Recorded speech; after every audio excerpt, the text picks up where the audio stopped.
Vancouver international airport ਦੇ ਉੱਤੇ ਕਈ ਕਾਮਿਆਂ ਨੂੰ ਕੋਵਿਡ-19 ਤੋਂ ਪੋਜ਼ਿਟਿਵ ਪਾਇਆ ਗਿਆ ਹੈ। ਬੈਗੇਜ ਨੂੰ ਹੈਂਡਲ ਕਰਨ ਵਾਲਿਆਂ ਵਿੱਚ ਕੋਵਿਡ-19 ਦੇ ਮਰੀਜ਼ ਪਾਏ ਗਏ ਨੇ, ਜਿੱਥੇ ਹੋਰ ਕਈ ਕਾਮੇ ਆਪਣੀ ਰਿਪੋਰਟ ਦਾ ਇੰਤਜ਼ਾਰ ਕਰ ਰਹੇ ਨੇ ਤੇ ਉਹਨਾਂ ਨੂੰ ਕੁਆਰੰਟਾਈਨ ਦੇ ਲਈ ਕਿਹਾ ਗਿਆ। ਵਰਕਸੇਫ BC ਦੇ ਵੱਲੋਂ ਇਸ ਦੀ ਜਾਣਕਾਰੀ ਸਾਂਝੀ ਕੀਤੀ ਗਈ ਤੇ ਇੰਪਲੋਇਰ ਦੇ ਨਾਲ ਗੱਲ ਕੀਤੀ ਗਈ, ਪਰ ਏਜੰਸੀ ਨੇ ਕੰਪਨੀ ਦਾ ਨਾਮ ਜਨਤਕ ਕਰਨ ਤੋਂ ਇਨਕਾਰ ਕਰ ਦਿੱਤਾ ਸੀ, ਇਹ ਕਹਿੰਦੇ ਹੋਏ ਕਿ 에ਅਰਪੋਰਟ ਦਾ ਕੰਮ ਫੈਡਰਲ ਸਰਕਾਰ ਦੇ ਅਧੀਨ ਆਉਂਦਾ ਹੈ। CTV ਨਿਊਜ਼ ਦੇ ਵੱਲੋਂ ਛਾਪੀ ਗਈ ਇੱਕ ਰਿਪੋਰਟ ਮੁਤਾਬਕ 7 ਬੈਗੇਜ ਹੈਂਡਲਰ ਜੋ ਉੱਥੇ ਕਾਮੇ ਸਨ ਕੋਵਿਡ-19 ਤੋਂ ਪੋਜ਼ਿਟਿਵ ਪਾਏ ਗਏ ਨੇ। 에ਅਰਪੋਰਟ ਅਧਿਕਾਰੀਆਂ ਨੇ ਇਸ ਦੀ ਪੁਸ਼ਟੀ ਕੀਤੀ ਹੈ ਤੇ ਕਿਹਾ ਹੈ ਕਿ ਉਹ ਜਾਣਦੇ ਨੇ ਕਿ ਸਟ੍ਰੈਟੇਜਿਕ ਐਵੀਏਸ਼ਨ ਦੇ ਕਾਮਿਆਂ ਨੂੰ ਕੋਵਿਡ-19 ਤੋਂ ਪੋਜ਼ਿਟਿਵ ਪਾਇਆ ਗਿਆ ਹੈ, ਜਿਸ ਦੇ ਬਾਰੇ ਕੰਪਨੀ ਨੇ 에ਅਰਪੋਰਟ ਅਧਿਕਾਰੀਆਂ ਨੂੰ ਜਾਣਕਾਰੀ ਦੇ ਦਿੱਤੀ ਸੀ, ਜਿਸ ਤੋਂ ਬਾਅਦ ਸੁਰੱਖਿਆ ਦੇ ਲਈ ਬਣਦੇ ਕਦਮ ਚੁੱਕੇ ਗਏ ਨੇ। ਇੱਥੇ ਜ਼ਿਕਰਯੋਗ ਹੈ ਕਿ British Columbia Centre for Disease Control ਦੇ ਵੱਲੋਂ ਉਹਨਾਂ ਫਲਾਈਟਸ ਦੀ ਸੂਚੀ ਵੀ ਜਾਰੀ ਕੀਤੀ ਗਈ ਹੈ ਜਿਨ੍ਹਾਂ ਵਿੱਚ ਕੋਵਿਡ-19 ਦੇ ਮਰੀਜ਼ ਪਾਏ ਗਏ,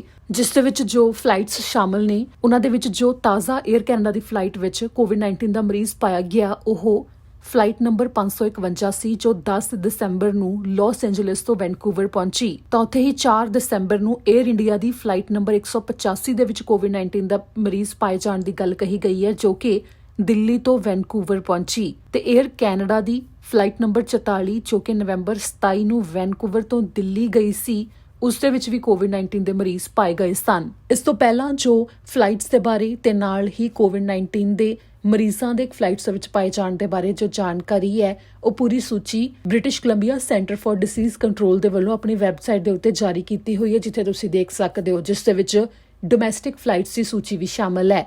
ਇੱਥੇ ਜ਼ਿਕਰਯੋਗ ਹੈ ਕਿ ਕੈਨੇਡਾ ਭਰ ਵਿੱਚ ਕੋਵਿਡ-19 ਦੇ ਮਰੀਜ਼ਾਂ ਦੀ ਗਿਣਤੀ ਜਿਵੇਂ ਕਿ ਲਗਾਤਾਰ ਵਧਦੀ ਜਾ ਰਹੀ ਹੈ, ਤਾਂ ਨਾਲ ਹੀ ਇਸ ਸੰਬੰਧੀ ਹਦਾਇਤਾਂ ਨੂੰ ਵੀ ਸਖਤ ਕੀਤਾ ਜਾ ਰਿਹਾ ਹੈ ਤੇ ਪਾਲਣਾ ਕਰਨ ਦੇ ਵਾਸਤੇ ਕਹੀ ਜਾ ਰਹੀ ਹੈ ਕਿ ਪ੍ਰਧਾਨ ਮੰਤਰੀ ਜਸਟਿਨ ਟਰੂਡੋ ਦੇ ਵੱਲੋਂ ਵੀ ਇਸ ਸੰਬੰਧੀ ਬਾਰ-ਬਾਰ ਅਪੀਲ ਕੀਤੀ ਜਾ ਰਹੀ ਹੈ। ਜੇਕਰ ਪੂਰੇ ਕੈਨੇਡਾ ਦੀ ਗੱਲ ਕਰੀਏ ਤਾਂ ਇਸ ਸਮੇਂ ਕੈਨੇਡਾ ਭਰ ਵਿੱਚ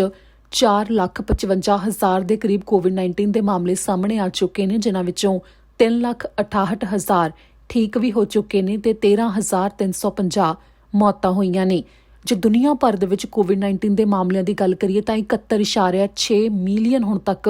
ਕੋਵਿਡ-19 ਦੇ ਮਾਮਲੇ ਸਾਹਮਣੇ ਆ ਚੁੱਕੇ ਨੇ, ਜਿਨ੍ਹਾਂ ਵਿੱਚੋਂ 45.8 ਮਿਲੀਅਨ ਠੀਕ ਵੀ ਹੋ ਚੁੱਕੇ ਨੇ ਤੇ 21.6 ਮਿਲੀਅਨ ਮੌਤਾਂ ਹੋਈਆਂ ਨੇ।